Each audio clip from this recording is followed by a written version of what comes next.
AOC doubles down. So this interview with AOC is actually going viral on X. And if you have not seen it, you're going to see part of it now. And this is in reference to who should progressives support? Should their support go towards the candidates that actually align with their policy positions? Well, according to AOC, she thinks that you should just bend and grare it and still support Joe Biden. Let's get into it.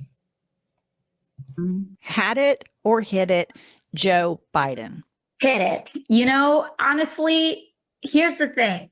I think sometimes people want electoral politics to be, we overly identify with, it's like if you vote for someone, they have to be the embodiment of you.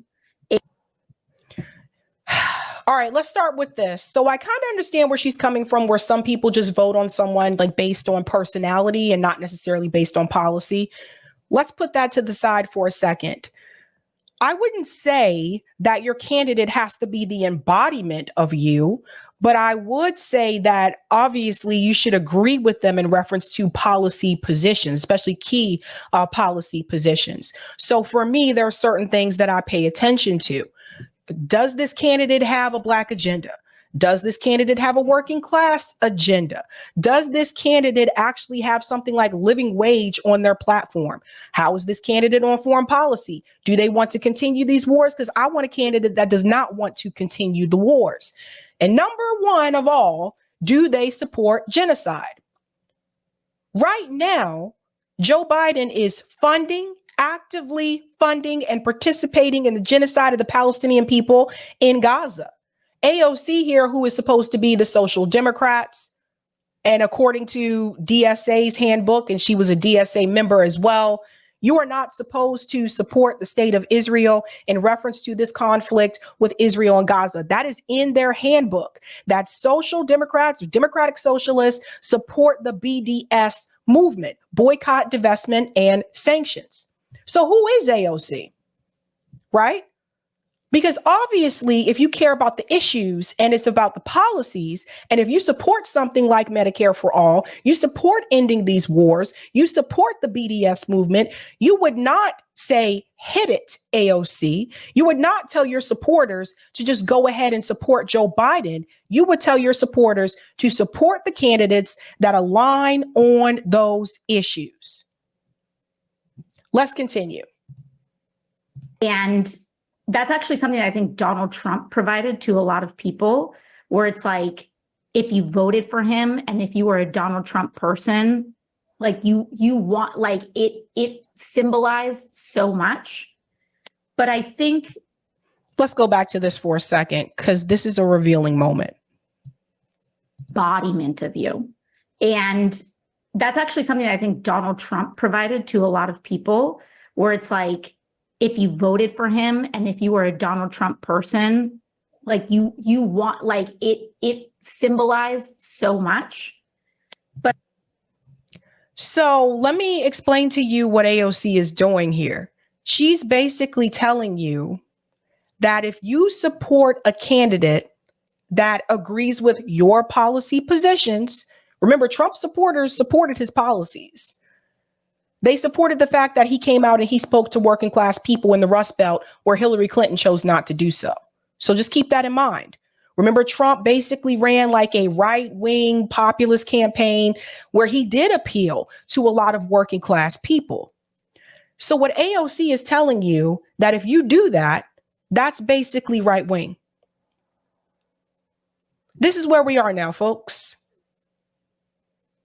You support the candidate that aligns with you in reference to policies, or you decide not to support a candidate because they don't align with you in reference to policy decisions. Now, all of a sudden, that's a right-wing move. This is something that I've noticed that the Democratic Party has done for quite some time. Anything that they disagree with, it's right-wing. Similar to the Israel-Gaza issue, if you criticize Israel, it's automatically considered to be anti-Semitic. Democratic Party does something similar to that. If you criticize Joe Biden, we're going to talk about this tomorrow with the new controversy surrounding Charlemagne the God. If you criticize Joe Biden, all of a sudden that's considered to be right wing. as if you're not allowed to criticize members of the party that you voted for. Let's go on.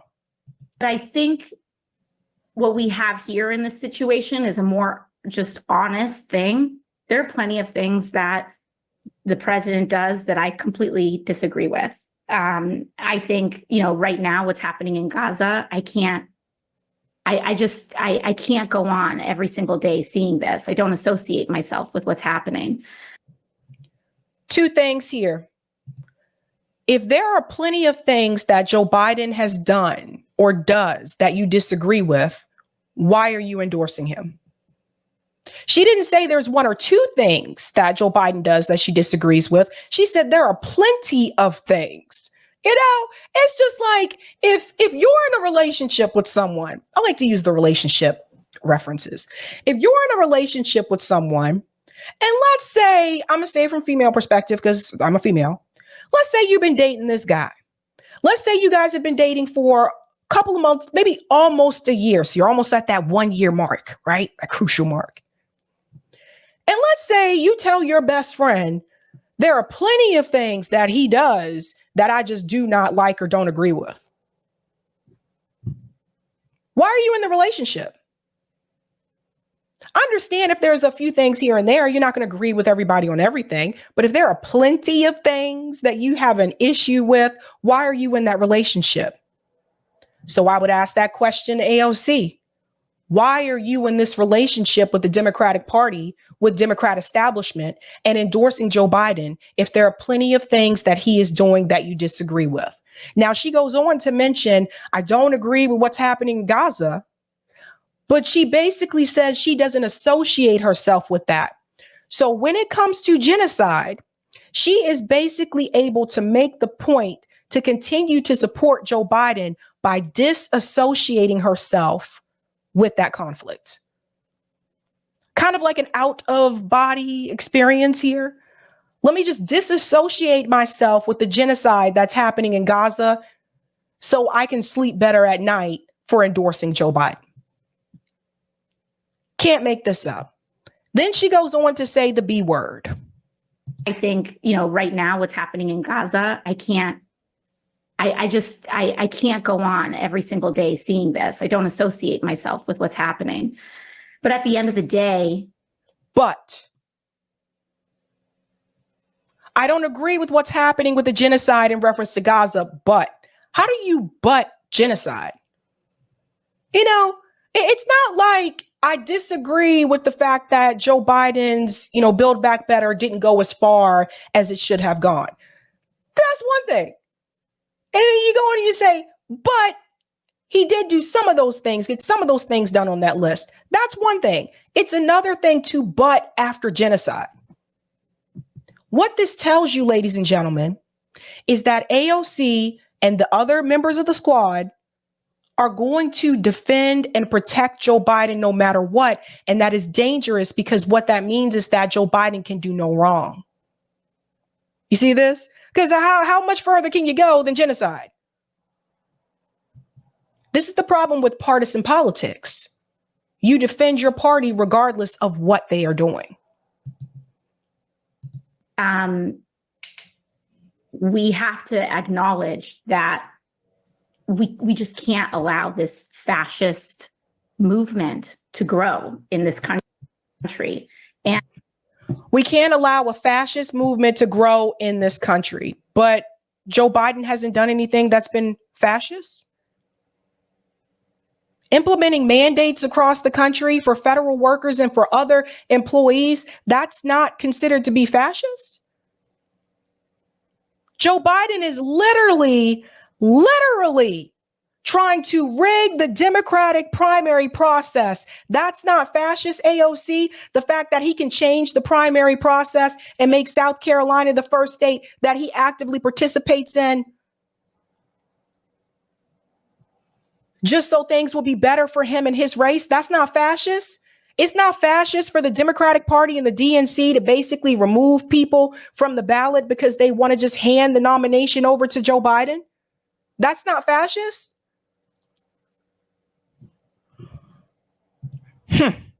And what I think is actually hopeful about our politics is that we can exist outside of electoral politics in organizing our communities and standing with our friends. What organizing is AOC doing in the community? Because when I interview and speak to people that live in her district, I'm not hearing about these organizing events, this type of organizing that she says that she's doing. What type of organizing is she referring to? Where was AOC when we had all those marches for Medicare for all in over 50 cities across this country? She was out campaigning with Nina Turner. Where was she? Where was she? All the pro-Palestinian protests that have happened across the globe. Where was AOC during those protests? I didn't see her speaking at those protests. I saw Cornel West speaking at those protests. I saw Jill Stein speaking at those protests. Hell, Macklemore and Susan Sarandon have spoken at those protests. Claudia De La Cruz has spoken at those protests. Where was AOC when it came to organizing with the people on the outside? She's nowhere to be found. And, you know, if it's coming down to this next election, for me personally, the decision to vote is not a difficult one for me, because like, just because I'm voting for him doesn't mean that he embodies everything about me. Right. See, this is her trying to come up with excuses. Just because I'm voting for him doesn't mean he embodies everything about me. Let me explain to you why Justice Democrats was a sham. One of the things I showed on the show before was actually a video of Kyle Kulinski. You know, he was one of the co-founders of Justice Democrats, of him actually admitting that the reason why they created Justice Democrats was not necessarily to push back against the Democrat establishment. It was to push back against the rise of Donald Trump. He admits this. So if the creation of Justice Democrats was to push back against the rise of Donald Trump, that means that Justice Democrats' motto of going in and having a hostile takeover of the Democratic Party was a sham. The whole point of Justice Democrats was to push back against the Trump movement. That's what it was for. This is why they don't come out and support other candidates that are right on the issues when we look at progressive policies. And they're supporting people who are establishment candidates, because at the end of the day, it was all about pushing back against Donald Trump, not necessarily pushing back against the establishment in the Democratic Party. And this is why you have not seen them do this the entire time they've been in office. This is why they're not pushing back against the establishment of the Democratic Party. You got Jamal Bowman out here caving to a little bit of criticism about him defending Norm Finkelstein. Just like that, caved and said, oh no, I don't support this at all. Any little pushback, just cave. And let's remember that event in DC where Jamal Bowman said we have to drag this guy over the finish line. They have to drag Joe Biden over the finish line. No, you don't. These people are not really Democrat. Justice Democrats have actually hurt the movement for Democratic Socialists of America. They really have. Because what they have shown you is that at the end of the day, these people weren't Democratic Socialists. These people were just liberals that wanted health care. Now, I'm sorry. And we're going to get into this tomorrow night when we talk about the discussion with Sam Cedar. Because at the end of the day, a lot of us that watched left independent media, particularly during the Bernie campaigns, I think a lot of times we thought, you know, yeah, like these people aren't liberals. These people are progressives. They want to go a step further.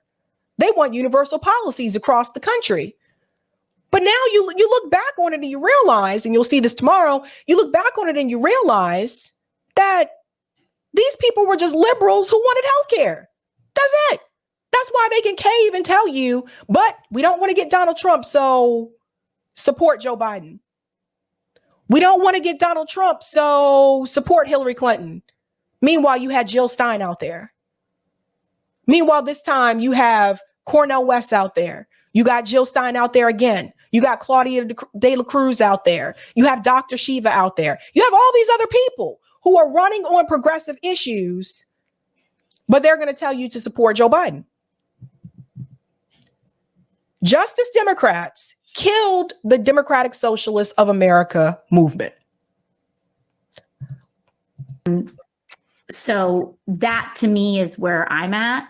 But I think, it's people are going to get mad on the internet because that's what they do. But I think we just got to be adults about the situation and realize like that electoral politics is just one small sliver of how we make the world better. So it's one small sliver of how you make the world better. But the problem is you're not doing the other part. You're not doing the organizing part. You're not doing the local actions. You're not out there advocating for some of these ballot initiatives that really need a lot of promotion. You're not out there trying to mobilize the people in the streets to push back against the politicians like you said that you would, particularly at that eviction moratorium. So if AOC knows that electoral politics is just a small part of the pie, why isn't she doing the other part of the pie? Because she's a careerist, because she's looking out for her career. She's going along with the flow so that she can move up the ladder in DC. That's why. That's why. Opportunist. And if we put all of our eggs into that basket, people start acting way too crazy. And like Donald Trump is what you actually get. Donald Trump is what you actually get when you want a politician to embody all of like your hopes and dreams and like caricatures of yourself. Yes. And Donald Trump affirms insecure men's idea of masculinity. Yes. Let me pause here for a second. I have many criticisms of Donald Trump, particularly when it comes to policy. That being said, when she sits here and she says that Donald Trump is what you get when you want someone that embodies like every bit of you, people could say the same thing about Bernie Sanders, AOC. People pay attention to what's happening here. AOC is basically giving similar criticism to Trump supporters that was given to Bernie Sanders supporters. Remember the Bernie bro narrative? Remember they worship this guy. They idolize Bernie Sanders. He's their hero. He's their leader. That wasn't a bad thing then, remember? AOC supported Bernie Sanders. She endorsed Bernie Sanders in 2020. So now all of a sudden, that's a problem. You are watching AOC slowly but surely become Nancy Pelosi. You say all of the progressive things in the beginning to get into office. And then once you're there, if you want to make a career at it, you start to backpedal on some of the things and just say, well, at least it's not Donald Trump. They affirm insecure people's idea of wealth. Internalized misogyny. Yeah. Insecure white folks' idea of race. Like, Right. That's what you get when you want your everything to come, all of your like life and identity affirming things to come from electoral politics. You get demagogues, Right. people who want to like symbolize these psychological things. Joe Biden doesn't do that. And I think that's actually a good thing. Yeah. Joe Biden doesn't do anything. That's the problem. Joe Biden doesn't do anything. They really are making the case for a guy who has difficulty speaking to you. And they want you to support this guy. This is how sad these two parties have become. It's really bad. Call me crazy, but I happen to think Jill Stein is 10 times better and more alert than Joe Biden.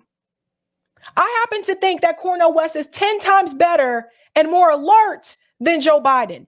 But they want you to support the guy who has difficulty speaking and doesn't know where he's at half the time and is actively supporting genocide.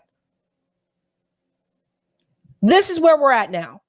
It's no longer about supporting the best candidate who has the best policies. Because you see, right now, if Bernie Sanders were running, we were in 2020, and when Bernie Sanders was running against Joe Biden, Right now, technically, AOC would still tell you to support Joe Biden. It's no longer about the policies anymore. It's just about what helps AOC continue to have the spot that she has. Right. Because like, you know, it's more honest, I think, about where we are, whether we like it or not. He's our grandpa Mhm. that saved us Exactly. from our alcoholic stepfather that abused us for 4 years. One just quick follow-up question. Did you guys hear what she just said? So they just basically said that Joe Biden is our grandpa. My grandfathers didn't support genocide. This is what we're stuck with now. This is what we're seriously stuck with. My grandfather wasn't walking around trying to sniff little girls' hair. You know, just things like that. And they said that Donald Trump is the alcoholic, abusive father. All of a sudden, we're just going to forget all those things about Joe Biden. You know, Tara Reid had actually reached out to AOC when she came forward about Joe Biden. AOC has no response. But that's your grandfather? That's not my grandfather. My grandfather wouldn't have gone around saying, I don't want my kids to grow up in a racial jungle. Your grandfather co-wrote the crime bills? That's what you want as a grandfather? This is how low we've come. Question: as a voter deep in a red state and a lifelong Democrat, does the Democratic Party, because we got so dicked over by Ruth Bader Ginsburg, does the Democratic Party have a backup plan between now and November should Joe Biden fall prey to some sort of medical emergency that you're aware of? And I think as a voter, it's a very reasonable question to ask considering his advanced age. I think it's a super reasonable question to ask. You know, I do not know, to be honest. I think what people tend to look at is just line of succession in terms of the job itself. But, you know, it is something that I think is a reasonable question to ask. And there are, you know, you have people that are kind of running but haven't qualified for these seats. I think it's important to know that if something like that does or were to happen, because there is not a primary, I do believe it would go to the convention. Let me pause. So now you see AOC is repeating mainstream media talking points. There is no primary. When we go over to Eric Jackman about the New Hampshire coverage, first of all, I want to let you know that Dean Phillips was there. I believe Marianne was also there. And I think you might be surprised because the thing is, Joe Biden, remember, he's not on the ballot in New Hampshire because he changed the rules in reference to the early primary states. So what voters in New Hampshire that want to support Joe Biden are going to have to do is basically a write-in campaign. But AOC is sitting here and pretending like nobody else is running against Joe Biden. Then she goes on to say that they haven't met the requirements. The only person that hasn't met some of these requirements is Cenk Uygur. And that's because he wasn't born in the United States. So for some states, he's already been removed the ballot. But she's like, they haven't met these requirements. What requirements haven't they met? They're on the ballot, aren't they? This is just gaslighting the people. And that is a big gobbledygook situation. So we'd have to honestly see, but I think it's a perfectly valid question to ask. And I think it's also one that, you know, I think this is the biggest disconnect, I'd say, between the Beltway and like everyday people. But it also cuts to this question of, I think a lot of people think who can beat Trump. And that's a largely untested assumption too. There's a lot of like this idea that, you know, only another white guy can beat Trump. Right. But you're not supporting the people that aren't white guys that are running against both of them. I mean, you're not supporting Marianne, You're not supporting Jill Stein. You're not supporting Cornel West. What the hell are you talking about? So it's just very telling here. And she didn't answer the question. Do you think that Joe Biden's cognitive decline, his mental acuity, is going to be a problem? She didn't answer the question. Should people be concerned about that? All that word salad that she just gave, but she actually did not answer the question. We'll finish up here. And there's a lot of kind of assumptions there that obviously don't feel good. But yeah, you know, that's it. It's a valid question to ask, and I do not have an answer for you. Maybe you could check Don't have an answer for you, but I'm endorsing it. around with your coworkers and circle back to us. Yeah. Sure, that's going to happen. Okay. So these two women, I see people asking in the chat, these two women, this is not a political show. It's like more like a entertainment podcast. And you've been seeing this a lot more, like politicians like AOC, they don't really want to face a lot of the progressive supporters, socialist, Marxist people that came out and supported them in 2018 and some in 2020. They don't really want to face us. They don't want to face me. They don't want to face, hell, they don't even go on TYT anymore. And that's a big one. They don't want to face us. So what they do is they go on to these entertainment style podcasts where the people there don't know as much about electoral politics. They don't dive as deep into electoral politics. This is why they'll go into shows like The Breakfast Club, right? Because they know they're not going to get that same type of pushback on those entertainment shows or the hip hop shows that they would on these political shows. Now, I want to show you something. When we talk about Joe Biden and AOC doubling down. Shout out to Case Study QB for this. Gaza death toll is over 25,000. The entire population is highly food insecure and at risk of famine. Hostage families storm Israeli parliament. We're going to show you that. Netanyahu defies Biden over Palestinian state. Listen to this. The Israel-Hamas war has reached another tragic milestone, with at least 25,000 dead in Gaza, according to the Palestinian Ministry of Health in Gaza. The utter destruction continues, with at least 50 dead today and more than 100 injured in a strike on Khan Yunis, according to the Gaza Health Ministry. The living conditions in Gaza continue to deteriorate, with millions at risk of famine. There are still about 130 hostages likely facing these conditions as well, and their family members are losing patience, protesting outside the home of Prime Minister Benjamin Netanyahu and dramatically interrupting a meeting in the Israeli parliament earlier today. Watch this.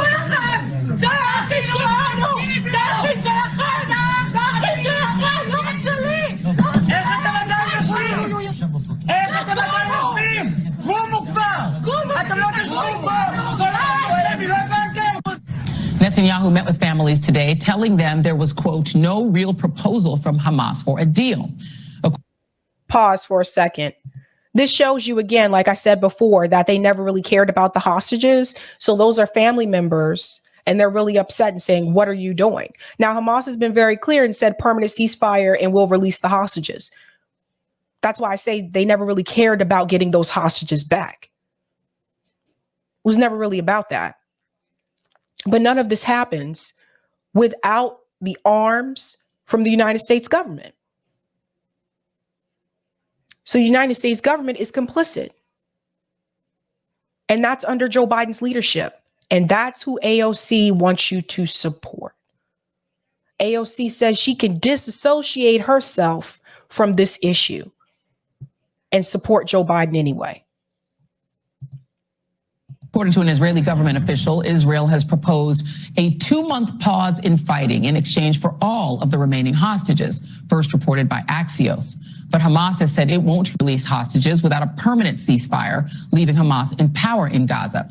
This comes as Netanyahu is facing increasing criticism for defying the Biden administration and openly rejecting the possibility of a two-state solution. While it's a diplomatic slap in the face to Israel's best friend on the world stage, President Biden, it's also not surprising. Here was Netanyahu way back in 1978, claiming that Palestinians did not need a separate state because they were already a part of the Arab nation. This is why I think that people like Joy and some of the other mainstream media pundits are starting to watch independent media. Because notice how like some of their talking points, like you're like, damn, I thought I heard that on Heartland's Media. Didn't they say that on RBN?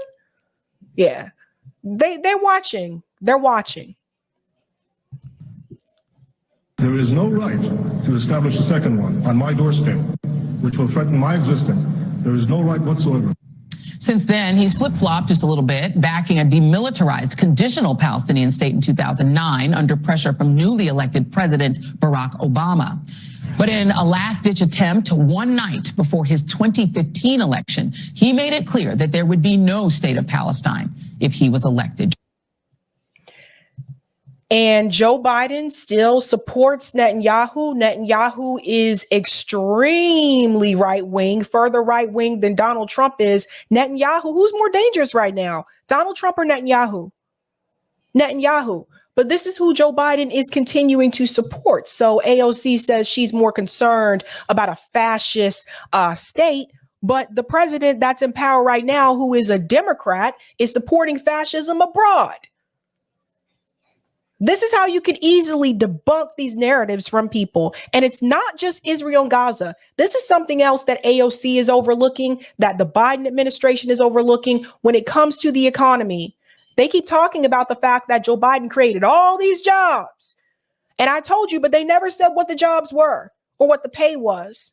Listen to this. They're not telling you this part.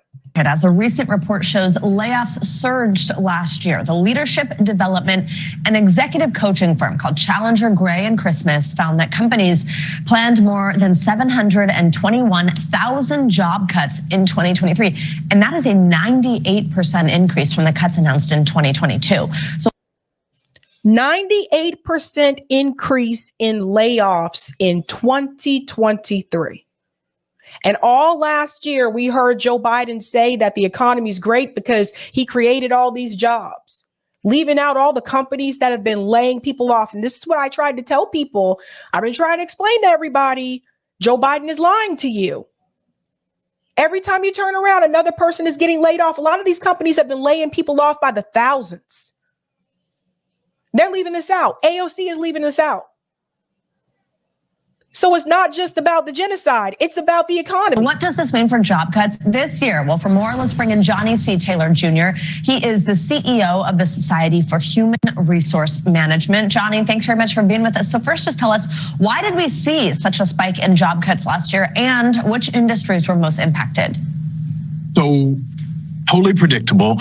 Right after COVID, if you recall, we're in the middle of the Great Resignation. The economy was on fire as we came out of COVID 21, 22, and employers overhired. In fact, every time we see a statement from the CEO announcing job cuts, they admit, like we. Pause here. I want to show you something real quick. Thank you. Katie Lewis said, but David Pakman told me the economy is good. You mean he actually had no idea what the F he was talking about?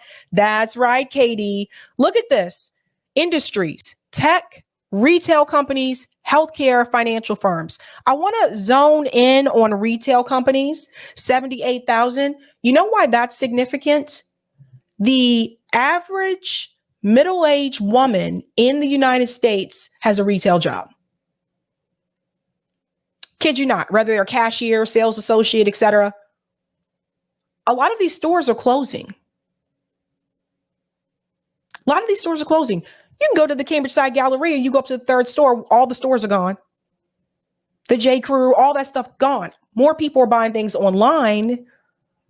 And also, people just don't have the money. So when you don't have a lot of money, what is one of the first things that you are going to cut? Probably not going to be buying a lot of clothes.